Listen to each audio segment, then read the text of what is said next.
Good afternoon and welcome to the 111th of the COVID calls. This is a daily discussion of the COVID-19 pandemic with a diverse collection of disaster experts. My name is Scott Gabriel Knowles. I'm a historian of disasters at Drexel University in Philadelphia. Today we start a series of COVID calls on various aspects of education at this time. And today, of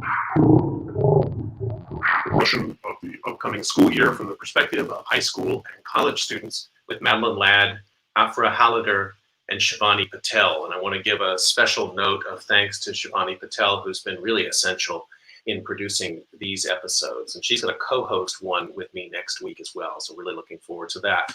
Just a reminder, you can catch COVID Calls live every weekday at 5 p.m. Eastern Time on YouTube. Just go to the COVID Calls YouTube channel to watch. You can also watch COVID Calls on Facebook Live and on Periscope. You can hear COVID Calls anytime, recorded as podcasts on Spotify, iTunes, Podbean, or anywhere you get podcasts. You can also keep up with COVID Calls via Twitter using the handle @USofDisaster or @COVIDCalls. Please do help spread the word and send suggestions for guests and future topics.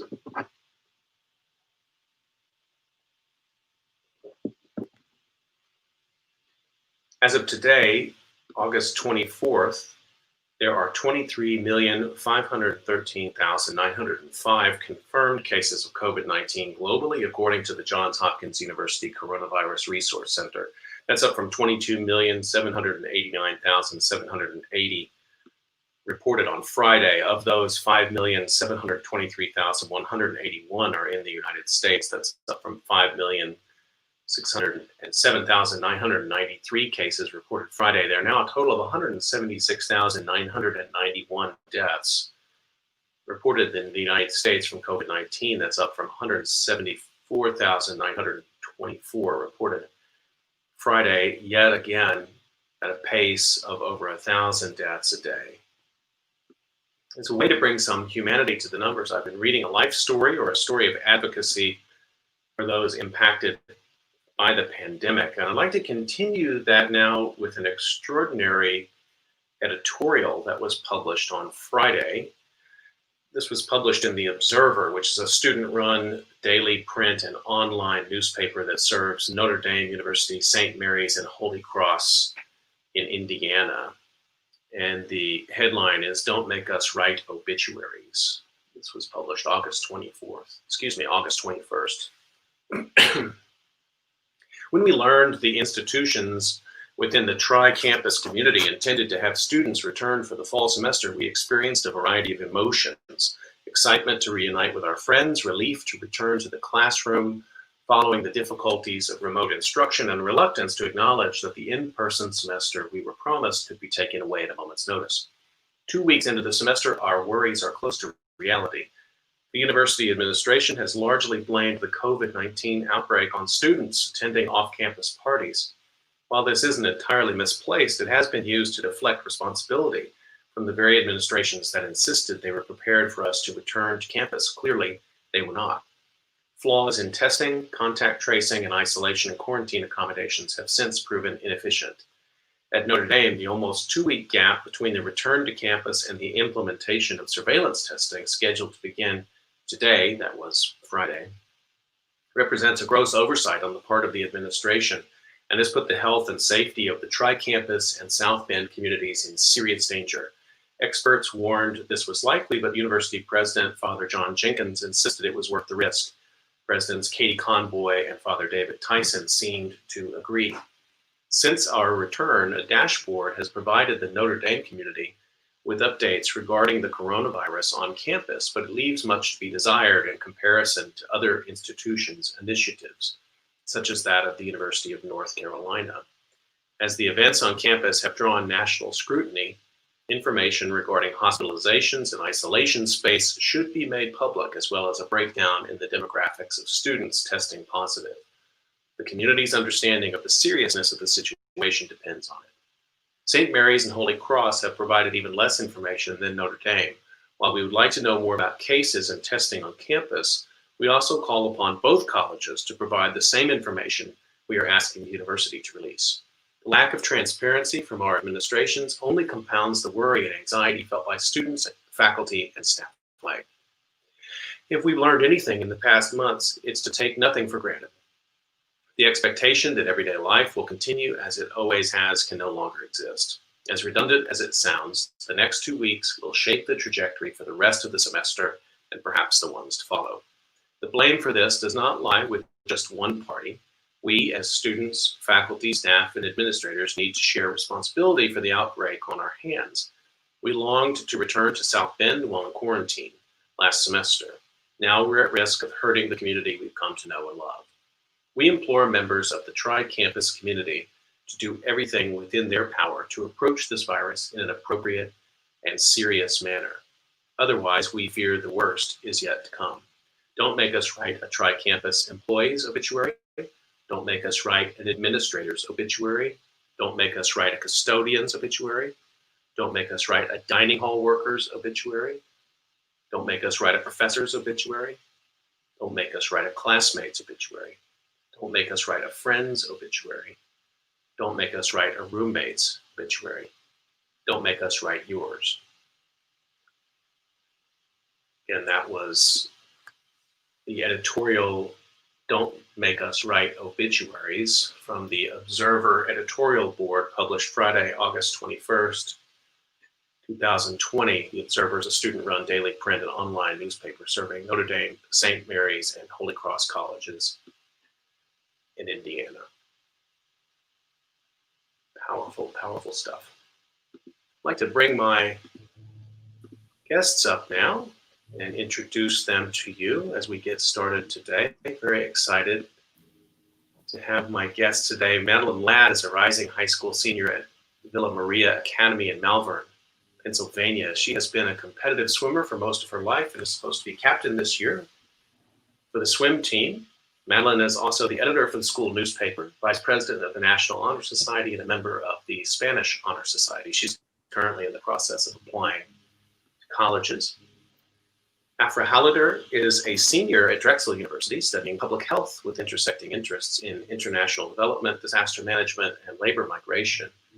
She's currently a co-op intern at the Global Fund to End Modern Slavery and will be interning with the director of refugee programming and planning at the Hebrew Immigrant Aid Society in Pennsylvania this fall. Shivani Patel, known to COVID-Call listeners already, but she is a second-year student at Drexel University studying finance and economics. She's also production assistant here in COVID-Calls. She helps audit transcripts, connect with guests, and now helps produce episodes. She's also a representative on Drexel's student government, working to voice the concerns of the student body to the administration. Afra, Madeline, and Shivani, thank you so much for making time to join me on COVID-Calls today. Thank you for having us. Yeah, thanks for having us. Thank you. Some editorial there from Indiana, huh? Definitely. Really something. I'm sure we'll talk about that a little bit. I'm so eager to have this conversation, in part because I feel like throughout this summer we've heard plenty from faculty. We always do. A lot from administration, a lot from pundits, very little from students. And now it's time to hear from the students about what they think is going on and what this fall is going to be like. So let me start the way I usually do. I'm just going to ask you where you're calling from and what the pandemic situation is looking like there today. Madeline, can I start with you, please?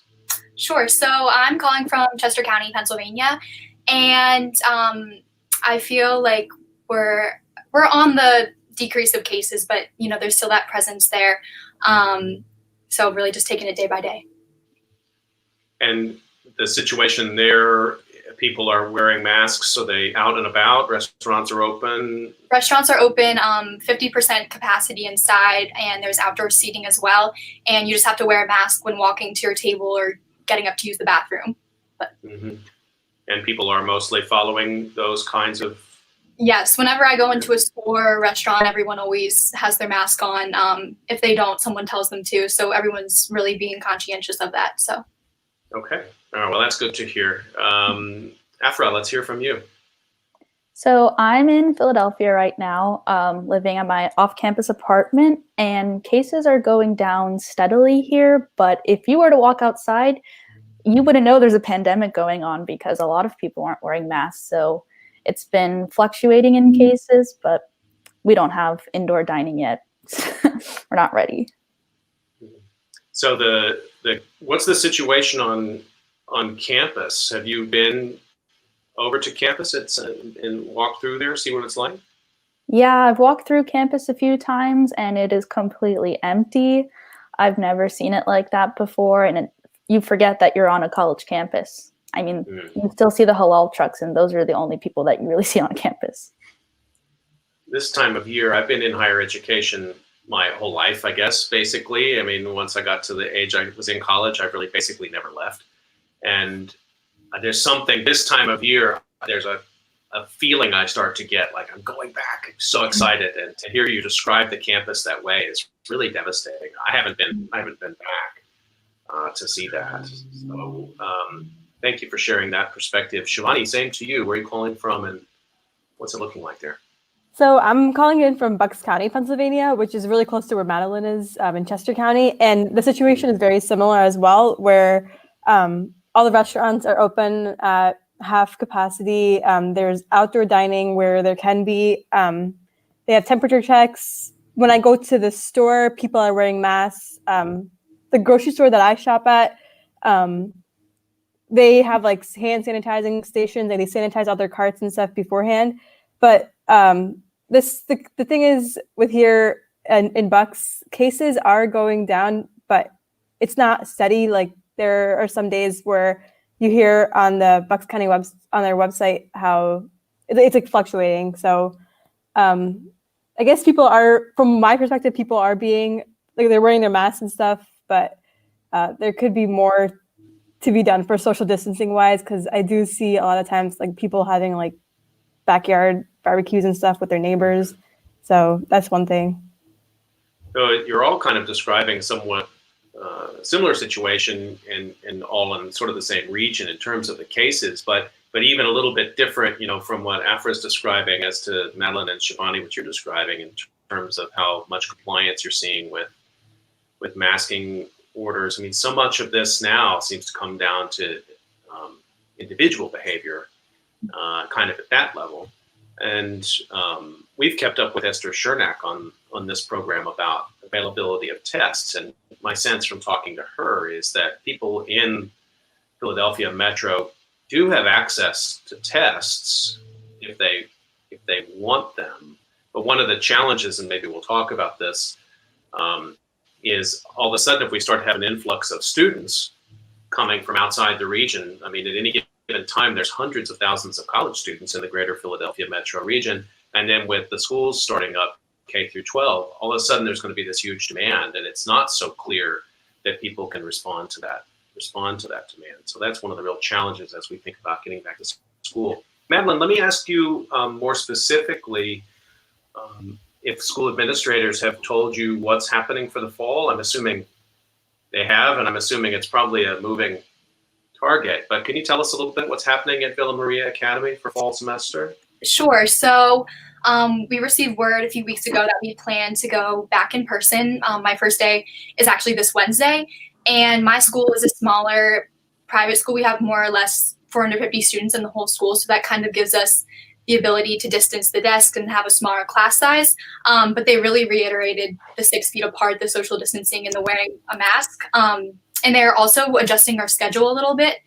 In the past, we were always a school that did block scheduling, so 4 classes a day for 80 minutes, and you would have your classes every other day for the whole year. But this year, we're transitioning to true block scheduling, I guess more what you guys do in college. We're still going to have 4 classes a day for those 80 minutes, but some of them are just a semester long, so I would have them every day. And I think they're doing this just to minimize contact. And God forbid if we did go online, they said it would be easier to manage that. But I really noticed how detailed and well put out the plan our administrators made is. And so I can tell that there was a lot of coordination and communicating each day. And I hope everything goes well. I know that if everyone follows the rules and tries to comply the best they can, that it will. And I'm just really grateful that I get to go back in person, because a lot of my friends who are public school students or even other private school students aren't able to go back in person. So. You mind sharing with us what kind of conversations you may have had with your parents about this time going back to school? Going back to school, I think my parents were just as hopeful as me that I would get to go back and learn in person, because I feel like with the Zooms, I feel like I'm more of a like in-person learner, that I feel more engaged when the teacher's actually in front of me in the classroom. So they were very happy as well when we heard the news we would be going back. And, they just talked to me a lot about doing my part, making sure I wear my mask and follow the rules. And so I hope that's the conversation everyone else's parents are having with them, so that like no one person ruins it for the whole school. And your school year, presumably you went home in March and didn't go back. Is that? Yes. Is So that right? I think it was March 13th. I think that was around when everyone canceled. But at first we were only supposed to be away through the end of March, because we were having our spring break anyway. So we figured we would just come back. But then they kept delaying it. And then finally, I think it was in late April, they suspended it for the whole year, and we just went online through Zoom. So. You know how they handled graduation? Yes. So in May, on the actual graduation day, very end of May, they did a little like drive-by thing at Villa, where everybody, got in their car with their parents, and all the teachers and faculty came in distance and made signs. And so it was nice that the seniors got to have something on the actual graduation day. But in June, when we started going further in the phases, like we called it red, yellow, and green is what Pennsylvania does. So once we were in like the yellow and green phase, they were able to have in-person graduation. And we do it in a church. We did it at a local church, and everyone was only allowed 2 guests. So they usually, I think it's like 6. So they definitely cut it down a little, but they were still able to have the in-person graduation. Okay, thanks for giving us those details. And even what you're describing gives us a sense of the really different picture of larger school districts versus maybe smaller private or parochial schools that are able to take a slightly different approach. Afra, let me ask you. So you're entering senior year, right? Yeah. So tell me a little bit about I know, but I'd like to hear from your perspective what you're hearing about what Drexel's doing and how you're thinking about coming into the fall term. Yeah, so I think just last week, Drexel announced that we are going to be all virtual for the fall. And that was following after UNC brought all their students to campus and then promptly said they had to leave the dorms after a lot of clusters of cases. So I think it's really smart for Drexel to have announced that this soon, because our quarter doesn't start for another month. And it gives people a lot more preparation, for virtual learning, and it's not an abrupt, moving out of the dorms. And I've always been on the side of, virtual learning for the fall, just from a public health standpoint. Campus, even with, social distancing, there's still a risk for clusters to form. And a lot of students do live off campus, which would bring those clusters into the community. So I was pretty surprised that Drexel announced it this early, but I'm glad that they did. And it is kind of a bummer that my senior year will start online, but I know it's for the best. And if we, keep up these social distancing measures, maybe we'll get to go back in the winter. So I'm hopeful. It's one of those things about, Drexel. If people don't know, Drexel's on a quarter system. And that means we're always a little bit out of sync with other colleges, right? And so everybody else is going back in early September, and we're hanging back for another 2 weeks. But as you pointed out, that allowed administrators at Drexel a little bit of extra time, maybe, to make that decision. I know you studied public health, and you said something very interesting just now, thinking about sort of the broader idea of how return of students might affect more than just the campus community. So take us into your thinking a little bit as a public health student. I mean, it's, I would say, rare. Maybe this is the second time in a century that students could be studying public health and seeing a pandemic unfold at the same time. It must be quite a learning challenge for you. I won't say exciting, because that's not the right word, but there is something about being alive and studying what you do at this time. What has it been like for you? It's definitely been strange. I actually took an infectious disease class this winter. And oddly enough, we learned about coronaviruses in general the day before we heard about like the first case in the US. And I was like, what a weird coincidence. And then it kind of all spiraled out of control after that. And I also took an ethics class, a public health ethics class in the winter, where we talked about the ethics of quarantine. And that was also very strange because we started to hear about the, mitigation measures after that. So it's kind of like seeing what you learn in class unfold before your eyes, which is nice as a learning experience because I remember in Public Health 101, we learned that seatbelts were a public health measure at first and that people weren't compliant at first. And nowadays I think like, who wouldn't, want to wear their seatbelt? Also, we have like laws against that. And now I see that people are treating masks similarly. So it kind of puts the things that I've learned before into context and also, to learn about this stuff alongside it happening in the entire world is definitely informing what I thought of public health before, which is that it is very essential. So it has deepened your conviction that you were in the right major? Yes. I am really lucky that I picked public health when I did, because I think once I graduate next year that people will pay more attention to it. And I think that what we've seen in the US calls for a bit more funding of public health. I think that field is going to grow. So Shivani, let me come to you. Like Afra, you got the announcement last week, Drexel's going all remote in the fall. What did you think about it? So initially, like in the editorial you read earlier, I felt like a mix of emotions. Initially, I felt kind of disheartened because since March, going back to campus is one of like the many things I look forward to.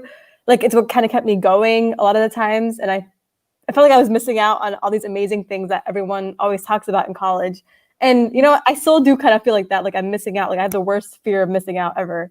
But after seeing in the news what's been happening to so many colleges across the country, like at University of North Carolina, Chapel Hill, and at Notre Dame, I feel a sense of relief that we won't have COVID clusters affecting the Drexel community and our neighbors in the surrounding communities as well, like in Powelton and Mantua, because of administration's decision to not bring back a whole bunch of students from across the country and the world to campus. So it was a mix of emotions that I felt. Mm-hmm. Madeline described that she really prefers to learn in person. After you said maybe it's okay to learn distant. Has that been okay for you? I'm always curious at how people's perceptions of how they learn may be in flux right now at this time. And I can tell you from my side, people's perceptions of how they teach are in flux at this time. What was your experience with remote learning, Afra? And is it something you could see sustaining a while longer? Yeah, so I actually was on co-op for spring and summer, so I haven't had to take an entirely online curriculum yet. I took one online class in the winter that basically is what every Zoom class is like now. And for me personally, it was a good addition to my in-person classes because there was a discussion component into it and it allowed me to be more flexible. So I am pretty prepared, I think, to go back in the fall with completely online classes, especially because a lot of my classes are discussion based. Mm-hmm. So I think I personally am ready for it, but considering other learners, a lot of people are, visual learners, in-person learners. And when you're thinking about K through 12 education, that part of education is really important for their development. So, in-person learning doesn't just provide like connections to the content, it provides you with connections to your peers and students. You socialize so much. So when I think about college students learning in person, I usually also think about, elementary school students who this is like completely impacting their educational trajectory. Yeah, absolutely. I mean, I've thought a lot about, the different points at which people, in their careers as learners, it's not linear. There's various times you need different things at different times. I can only imagine kids learning to read or just coming into learning to read this last year, for example, or kids entering middle school, for example, and high school seniors as well. I mean, there's so many different sort of skills being developed at different times. I can't speak for all educators, and you won't hurt my feelings if you answer truthfully what I'm about to ask. But Shivani, let me ask you first. In the classroom, through the spring and as you look into the fall, what worked and what doesn't work? And you don't have to name any names, but like, take us in the classroom a little bit. I'm going to start off with what did work. And I had, so it's very diplomatic of you. Yeah. What did work was, so I only had one class that did this, and I can tell you right now that's the only class that I actually like remember, like I've learned from. Like I can tell you stuff I learned in that class. The other classes is kind of like it went in one year out. I did it for the exam and then out the other. So my one professor, it was for a research methods class that I took first. I had to take for STAR, and basically every single class was synchronous.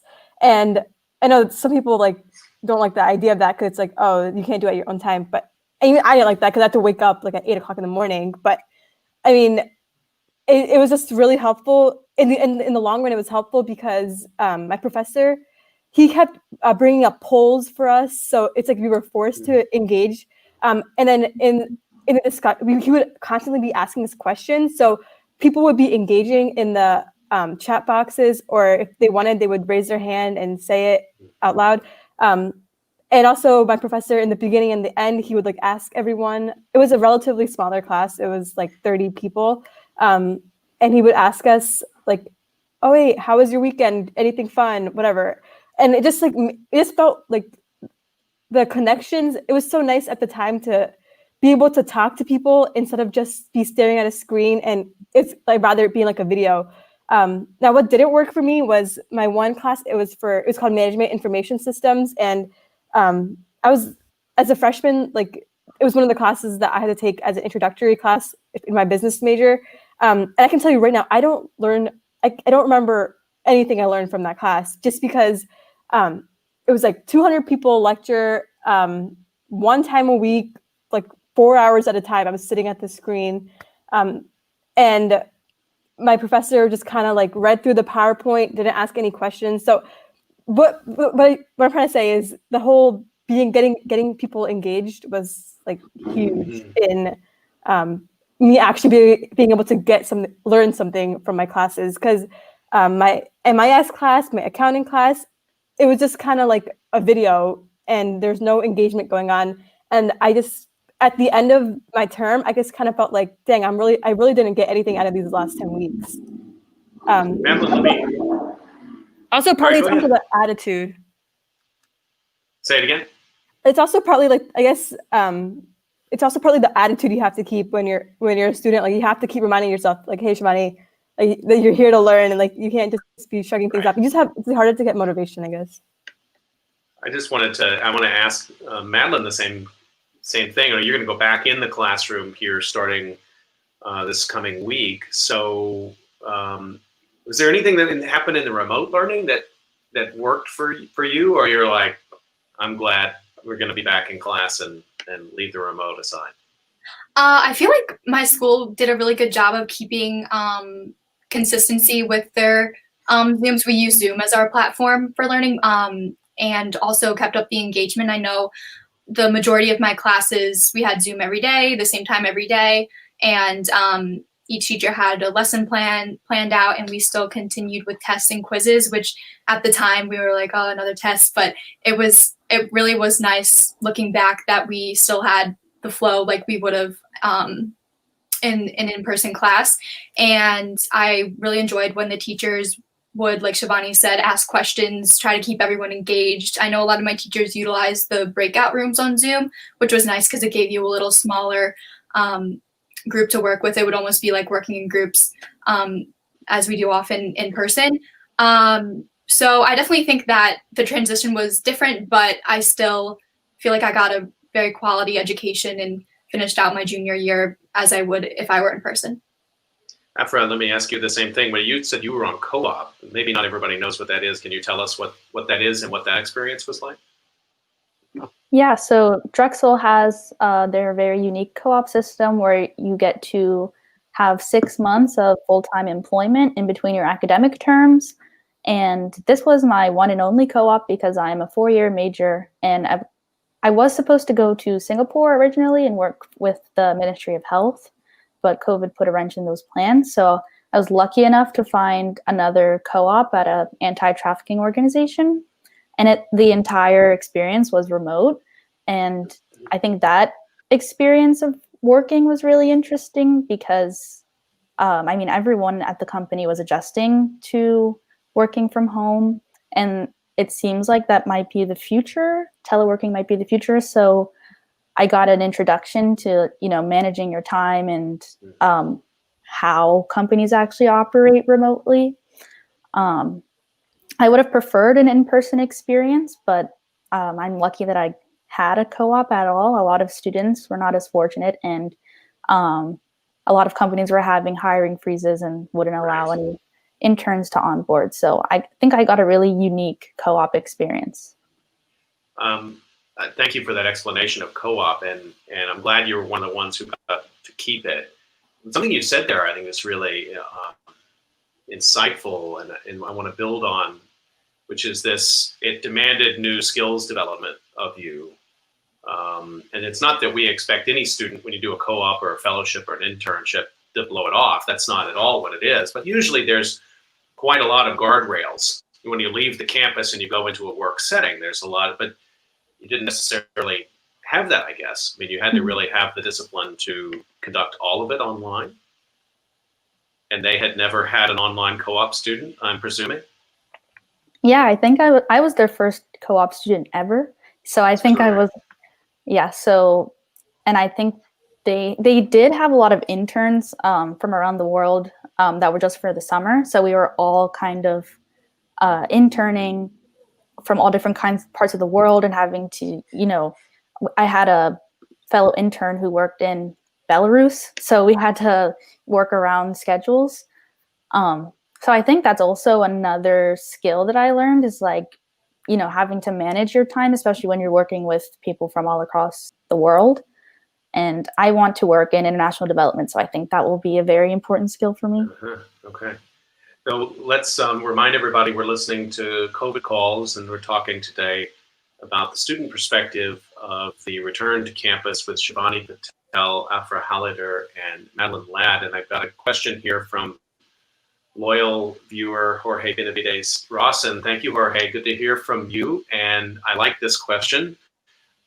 Maybe I'll see if one of you want to take this one. In your experience, how pronounced is the technology gap between students and teachers in terms of your virtual learning? Did anybody have an experience in the spring that really showed that gap? And I think once again, certainly not going to hurt my feelings. And I'll say I feel very sophisticated just because I can be here with you and have this microphone running. So I mean, expectations for some people in my generation might be lower than they should, and we've all been learning together. But what do you think of this question? I feel like I noticed that there was a gap between some of the students and teachers. I feel like our generation just is always exposed to technology 24/7, so we're more, I feel like, adaptable to it. There were a few occasions where some of my teachers were talking and they were muted, and we were like, Mrs. So-and-so, you're muted, we can't hear you. But definitely as time went on, everyone caught on, some earlier than others. And I know that my school held a lot of training for the teachers for Zoom and other platforms. So I think we all just kind of worked together, helped each other out to fix things. So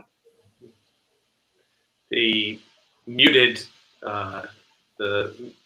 lecture, of course, is always a problem, and maybe doesn't happen just to college professors. But there are real issues if instructors had never taught online before. and their entire pedagogy had been based in a classroom or a laboratory setting. To make those modifications quickly, and I have colleagues across many different disciplines who faced that throughout the spring and the summer, and it's a new pedagogy if you're really working at it. I've been teaching online since 2004, so it's something I had already been doing for a long time, but I'm strange in that regard. Most people in the humanities have not been teaching online that long. Let me come to another question here. I want to talk a little bit about the future and get some context from each of you. And Madeline, I want to start with you. So you're a competitive swimmer entering senior year. Presumably that means you're thinking about college. Maybe you're even thinking about competing in swimming in college, or you're certainly thinking about a strong senior year, and you haven't been able to practice with your team for a while, I presume. How are athletics going to come into the picture for you as we go into the second part of this COVID calendar this year? I definitely think it's a huge topic of uncertainty, not only for me, not only for swimmers, but for any athlete right now. I know that PIAA, the management for PA Sports, they just released a statement saying that they would continue with fall sports, but it would just be subjective to the local school districts. And I know that each school district is having meetings and making decisions. Some are planning to move forward as normal. Some are planning to postpone the season or even cancel it completely. So I think it's just something that everyone has to adapt to and take day by day. Personally, my high school swim season isn't until December, so we're considered the winter sports season. So I guess we kind of just will see how it plays out with the virus as a whole and how sports go in the fall. But hopefully, I just hope that we as a team can find safe ways to get the team together, regardless of whether that looks like formal practices and meets or whatever that is. So really, I can't speak much on it now. I just have been trying to swim on my own, train on my own. I know a lot of other athletes around me have been doing the same. And I'm glad I've had the chance to swim for as long as I have. I'm reaching my decade of club swimming this year. And I've been a high school swimmer for 3 years and almost 3 full seasons. So I'm just glad I got to experience that. So you're also thinking about colleges, and those applications will be due pretty soon. Presumably, most universities and colleges are not doing in-person campus tours. So what is your college selection process going to be? It's going to be like a remote college visit, or how are you thinking about doing that? So luckily I got to visit the majority of my campuses that I'm looking at in spring of 2019. So I actually was able to go to those in-person tours, see campus in person, but I have attended some virtual sessions, some virtual tours and information sessions online this spring and summer. And I've really noticed that colleges have amped up their frequency of these tours and these sessions, and they've really amped up their email communication as well, because I've been receiving emails from mailing lists I've signed up for, but also people I haven't, about coronavirus and about their admissions in general. So I think everyone's just trying to advertise as much as they can, because I think it really makes a big impact when students can't visit on campus. So it seems hard, though, for a college or university to differentiate itself. You know, I mean, the campus tour is a visceral thing. Like, you see the students, you see the facilities, you're actually, get that sense of interaction on the campus. Maybe I'm old-fashioned. I think this matters more than it should. But you meet future professors, you meet administrators, and it strikes me that the virtual campus tour, aren't they all the same? Yeah, definitely some have been better than others. Another diplomatic statement. You guys are all very diplomatic today. Go ahead. I'm sorry, we cut you off. No, it's okay. And I feel like, personally, I've been trying to go to the general tour, but also go to the specific major. They often have a specific major session. So like I would go to the business school for each of the schools. So it kind of gives a more personalized session. But I mean, it's not like you can just ask your tour guide right in front of you a question about or see a building in person. So that's definitely, there's that disconnect. And I've noticed that in comparison to my tours that I have had in person and the tours that I have had online, because I mean, I'm just like sitting on my couch and watching rather than walking the actual campus hours away. So I think they've tried to work with what they have the best. So I definitely appreciate it as a high school student, but it's frustrating not being able to, go there in person and see it. Seems like they should just give students a GoPro or something and let them just do a day in the life of their experience. Of course, most of them are not on campus now either. So I guess it would be you with your GoPro in your apartment making a virtual Canada. It couldn't work right now, I guess. That's the whole point. Afra, same question to you. You're thinking about post-college experiences, I'm sure, and planning for that. You're running against the same issues. It's hard to imagine yourself in a future place that you can't go, right? Yeah, I'm mainly looking at graduate schools in the UK. So I don't think I would be able to visit them regardless, but I think, depending on how this year turns out, it could be that those schools might not bring their international students to campus just because, traveling is all up in the air right now. But I think that I'll have to get used to more of a remote way of learning, especially for graduate school. And that application process, I feel like, will mirror Madeline's. You're in student government, right? You and Shivani both? Yep. So let's talk about that a little bit. How do campus clubs, student-run activities, student government, how are you going to approach this fall and this year? And I ask that particularly in the context of that editorial that I read. I think that students in the past maybe sometimes underestimated the amount of real power that they have on campus. And I feel like that may be changing right now. And that editorial was strong. And so let's hear a little bit about your perspective, what it's going to be like to have remote student government, and maybe even talk a little bit about the objectives of student government this fall. I'd like to hear from both of you on that. Whoever would like to go first. I can go. Yeah. Is that okay with you, Afra? Yeah. So we've been having, every Monday, we have to have joint assemblies, and which is basically when the entire board comes and meets, and we go through everything that happened in the past week. We have discussions, we debate, we vote on important stuff.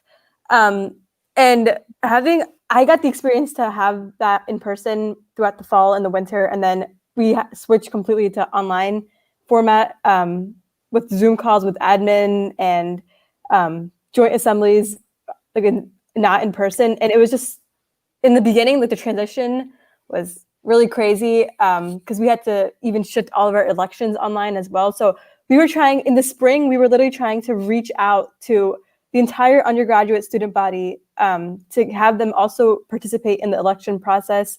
And we had to use social media to market all that out there. So it was just a really crazy process. But yeah, so you said the power that we have as student government.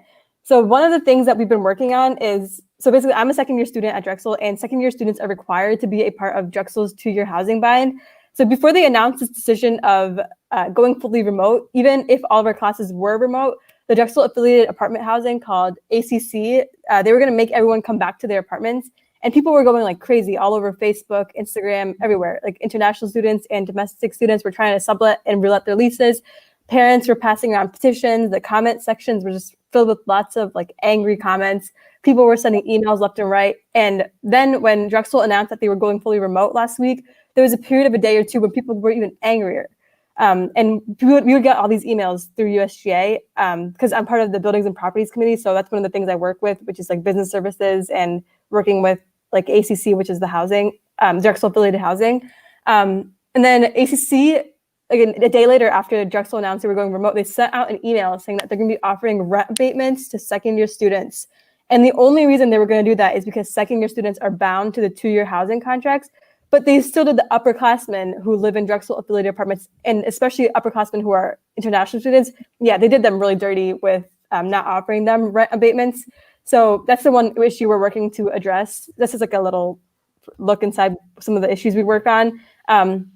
And I bring this up not because this is just like a Drexel issue. It's happening all over the country. I mean, I just read an article about this morning where students are scrambling to relet or sublet their leases because their universities had originally planned for a hybrid approach, and then they decided to switch to fully remote. And I mean, like, some of these people signed their leases in January. I signed my lease in January. Right. This is like before COVID even happened. So it just stinks right now that like these landlords and apartment proprietors in college towns across the country are trying to like profit from vulnerable students. And that's just one of the issues that student government is fighting against right now, trying to stand up for those upperclassmen and international students who still have to pay rent even when they're not going to be back on campus. Afra, is student government at Drexel or any other colleges that you're aware of? I mean, these don't seem like the usual kind of issues that student government leaders will be tackling, or maybe you tackling them but not with this kind of urgency. It must be surprising to you to all of a sudden be in these kinds of discussions, huh? Yeah, I actually joined student government in May, so it was amidst all the COVID-19 things. So that's basically the only perspective I have of student government. So every initiative that we have is kind of, centered around that, or there's some aspect of it that involves COVID-19. So I think we can agree that students nowadays need, a voice to the administration, because there are a lot of aspects of their collegiate life and academic life that are being impacted by coronavirus. I'm on the Building and Properties Committee with Shivani, so we've been working a lot on that housing initiative, and I'm also on the Academic Affairs Committee. And Drexel implemented a pass-fail system in the spring, and I think they continued it for the summer. So now it's in the talks of whether it should be implemented for the fall. And, the pass-fail option is given, in consideration of students who may not have the best, at-home learning environments. And, campus is like a home for a lot of students, where it's their housing, it's where they get their food. And, when they're, forced to evacuate their campus, they might go back to home situations that are not conducive to learning, like colleges. So I think one of those examples is, working on the pass-fail option, or making sure that students aren't bound to their leases when they're not supposed to be on campus anyways. Yeah, so that's been my experience with student government so far. I think it offers a window also. I mean, this pandemic is not just, it's about a virus and it's about people suffering and dying. But this virus and this pandemic and this disaster more generally is also about inequality in America. We've talked about that a lot on COVID calls, and it's about economic precarity, and it's about history and legacies of racial violence. All of these things have converged right now. I mean, what you're talking about just now in this discussion about just sort of advocating for people's rights, with the money they spend, precious resources for higher education, it's a sliver of this. You wouldn't think that somehow it's connected with a global pandemic, and yet this is an important aspect on that. Shivani, I wanted to start with you on this. We're all living through challenging and remarkable times, and you're in the midst of getting educations to then go out and change the world. I know sometimes people say that sounds a little bit cliche or hokey. I don't find that cliche in these times at all. The world around us is changing. I'm wondering what you're learning right now as a student in these times. What things are you seeing that challenge you, that you want to work on? Maybe questions you already were asking, but now they look different to you, they're sharper. Tell us a little bit about how living through these times is changing what you think. I'm really glad you asked this question, because this has been something that's been affecting me a lot in the past couple months. And I say this because ever since quarantine hit and we had all remote classes and I started working remotely as well, I've been seeing more of the news. And even with working as a production assistant on COVIDCalls, I'm seeing even more of the news than I did before, because I'm already scrolling through Twitter and Instagram and seeing all these like news subscriptions and seeing all of this horrible stuff happening around the world. And there's been so many points where I felt so overwhelmed by how much stuff just goes on whether it be like reading about the crisis in Yemen or COVID in general, the racial injustices going on, and just everything going on in the news, just making me feel so overwhelmed and at some points even hopeless, kind of like powerless. But the one way I've been dealing with that is, so when I read something online that, like, if I read about recently the California wildfires, the crisis in Yemen. I started an Instagram account and a blog to talk about little ways that people can be the change, kind of from, we're not like big politicians or anything. I don't have a whole bunch of power, but my whole mentality is just do something, do whatever you can to be the change, because I feel like it's one of the biggest mistakes you can make is to do nothing because you think that you can only do so little. So basically, like, the whole do what you can. So recently I've been making like slide decks and stuff with like in a whole about what is this issue about, and then links to different petitions and organizations and informative articles and stuff. And then I post them on my blog and on my social media accounts, and then people share them, use them, and I consistently update them. Right now, just one of the ways to bring more hope for me personally is just because I feel so powerless sometimes. One of the ways I'm bringing hope for myself is I'm just doing what I can to be the change, I guess. Yeah, that's my bit right there.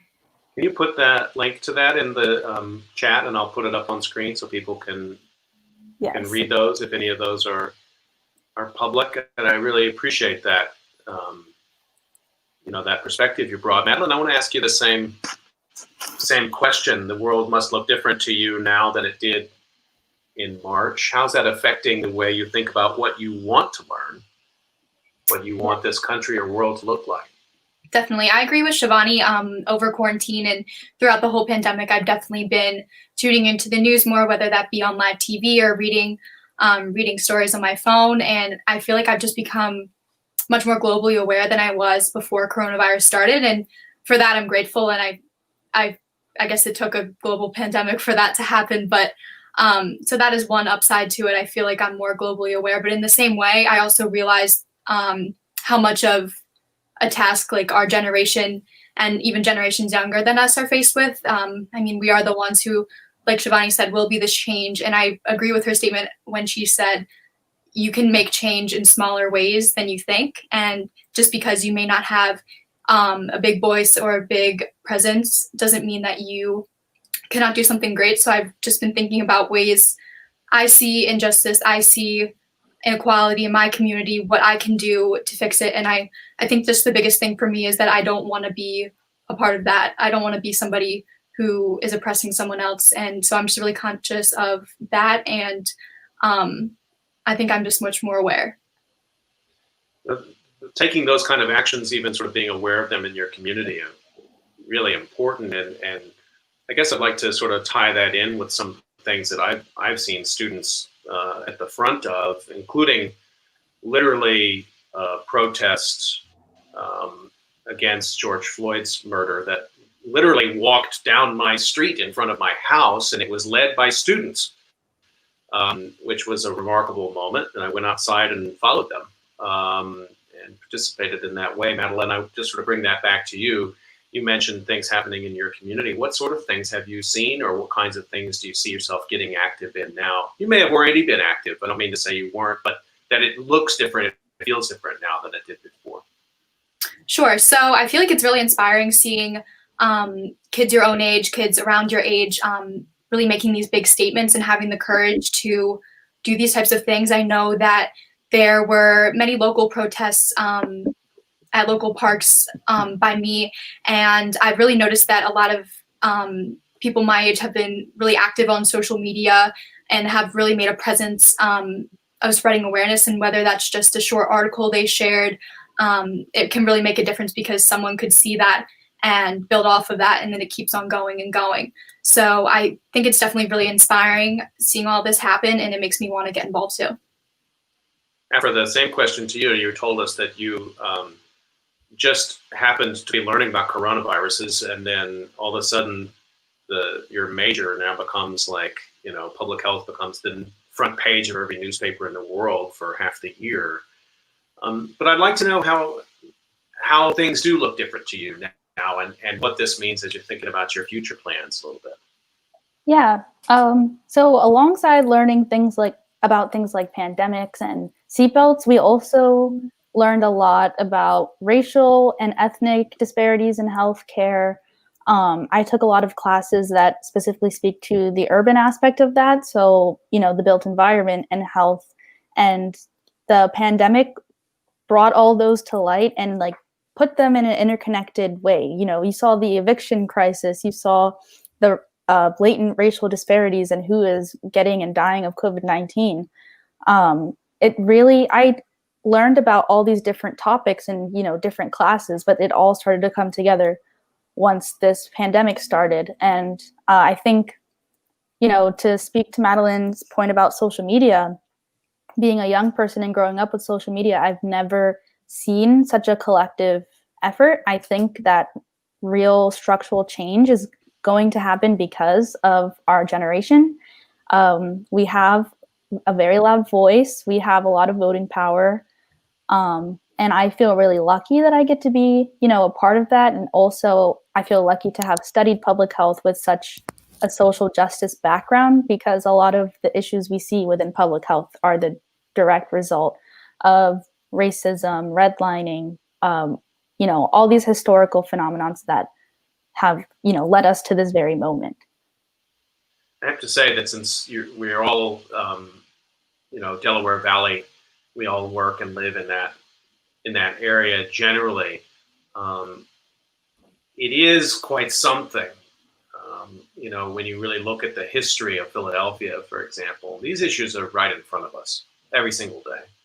Mm-hmm. And that the pandemic snaps them into greater focus. I'm really impressed with the way you frame that as an urban situation as well. Was that intentional when you chose Drexel, that you wanted to study urban public health?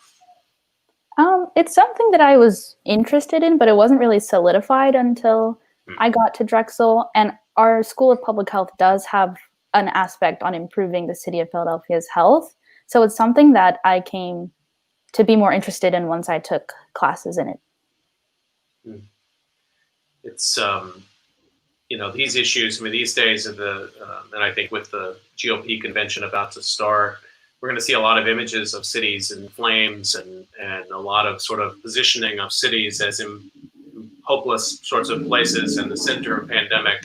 I think at the same time, we have to take a real hard look at the fact that there is vast inequality in American cities and entrenched structural racism and health inequality. But that also those are historical productions of decisions that have been made.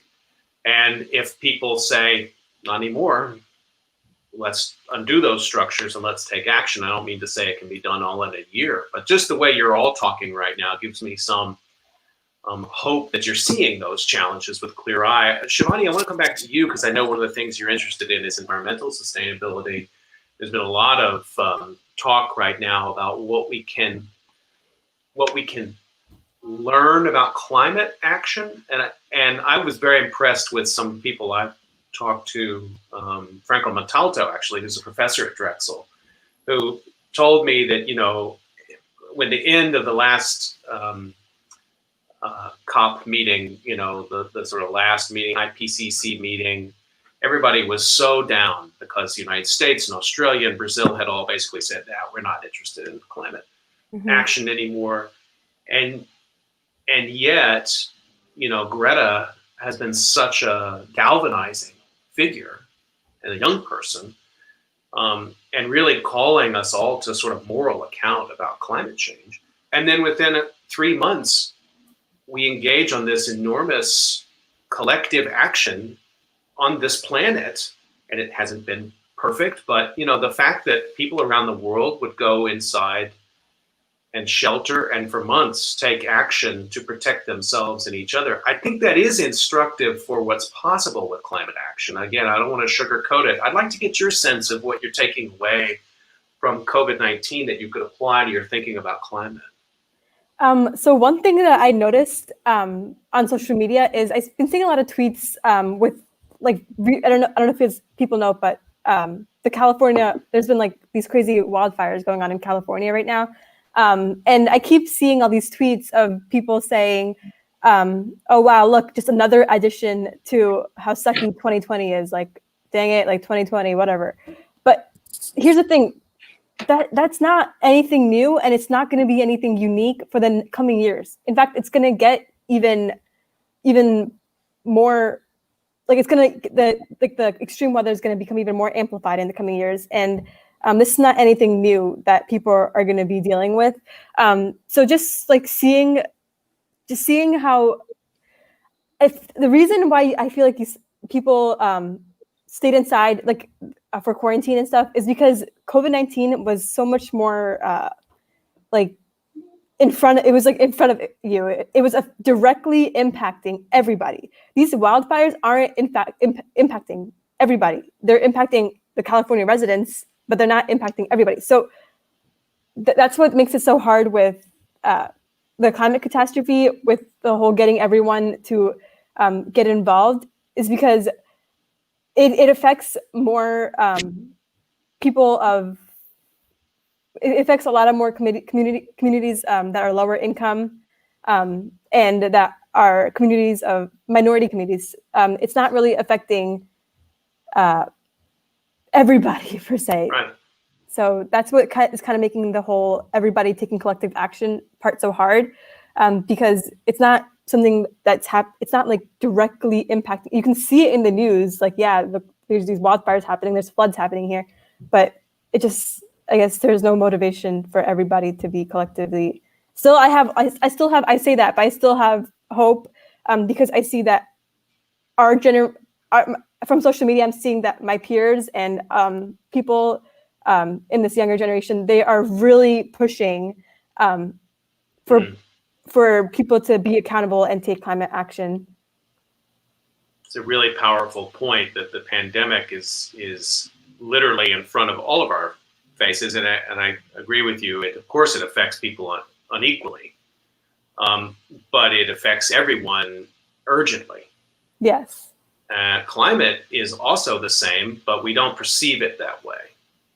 And I think that is a really important sort of analogy to make, and maybe gives people a stronger platform in which to make these points.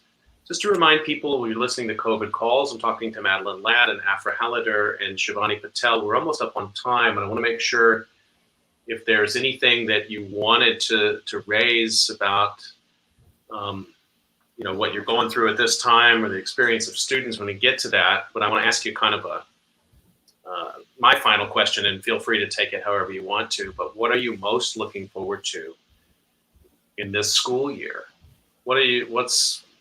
It's going to be a weird year. There's no way around it, but what would you like to look back at the end of the school year and say, yeah, I'm glad I did that. That worked out. Afra, can I start with you? Yeah. I think at the end of this school year, I'll also be reflecting on my entire college experience. But for this year specifically, I just want to see and have students be recognized for their resilience in all of these situations that have been happening, from the pandemic to shining a light on racial injustice. I hope that people will see how students can navigate these situations, with a community. And also, I would like to see, I guess, more of these elements of racial and ethnic disparities and injustice framed in more classes than just my public health classes. I think that there's a spark, and I think it's going to spread to the entire school, hopefully, and this wave will keep riding this wave.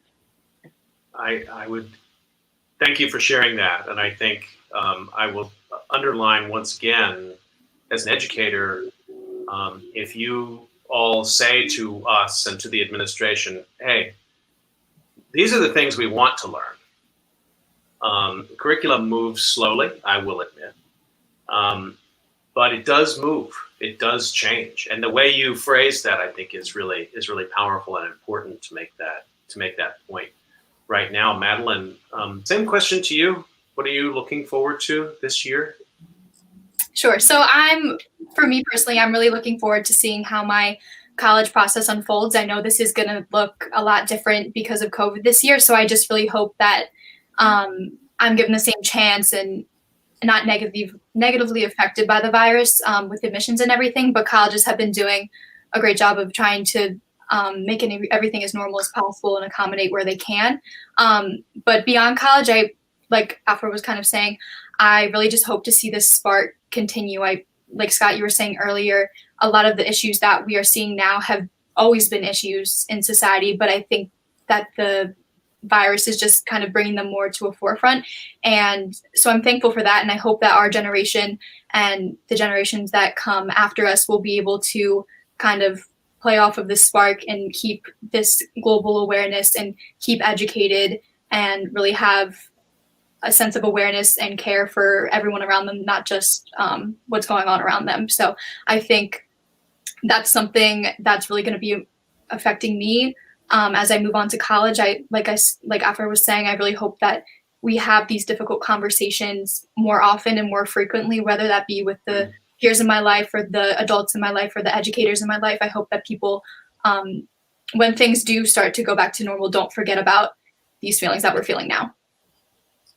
I'm hearing a lot of generational solidarity in this call, and I'm appreciating that. And I think that's another strength to build on. Shivani, I'm going to give you the last word. I agree with everything that Madeline and Afra said about, I look forward to seeing improvements in worldly issues, I guess. But I'm also really looking forward to the personal growth that I'm going to be making over the coming, that I have made and that I will be making. Because I feel like coronavirus really gave me an opportunity to stop with this whole like fast-paced life, reflect, and give me time to reevaluate how I wanted to live my life. Because like I said, I'm really looking forward to the personal growth I made. I've changed up a lot of my habits, my personal habits, over the past couple of months, and I'm working every day to do what I can to be the change in the world, I guess. Do what I can to be better. So that's what I'm looking forward to. I have a feeling this is going to be one of the COVID calls that I hear from people. I hear from people in my family once in a while. They're like, I really liked that one. That's good. I expect we're going to hear that. Just to reiterate something that one of our listeners, Irene Conforti Green, just said. Great conversation here with really wise women. And thank you so much for this powerful conversation. You've all thought deeply about these times you're living in. And I'm really glad that you could share with us. I feel like we're going to need to bring you back a little bit later in the semester as we get, towards November, December, and see how things have been going. I certainly hope by then that Drexel is ramping up for on campus in the winter. That would be my hope. This, my students. And Madeline, I hope everything goes great for you. And everybody's healthy and everybody follows the rules. And these kinds of more stronger actions that you're all talking about taking in different ways. I look forward to hearing more about those and seeing those as well. Just to remind everybody, you've been listening to COVID Calls, and we've been talking to Madeline Ladd and Afra Hallider and Shivani Patel. And tomorrow on COVID Calls, we're going to have a few different guests. We're going to have Jennifer Lazo, and we're also going to have Caitlin Bain, I just found out, from the Beaumont Enterprise. We're going to be picking up the thread that we've been talking about a lot, about what happens with compound disasters. So tomorrow we'll be talking about hurricanes, fires, all in the midst of a pandemic. So please do join us for that. And to my guests today, great speaking with you. Thank you all, and good luck for a great school year. Thank you, Scott. Thank you. Stay healthy, everyone. See you tomorrow at 5 o'clock.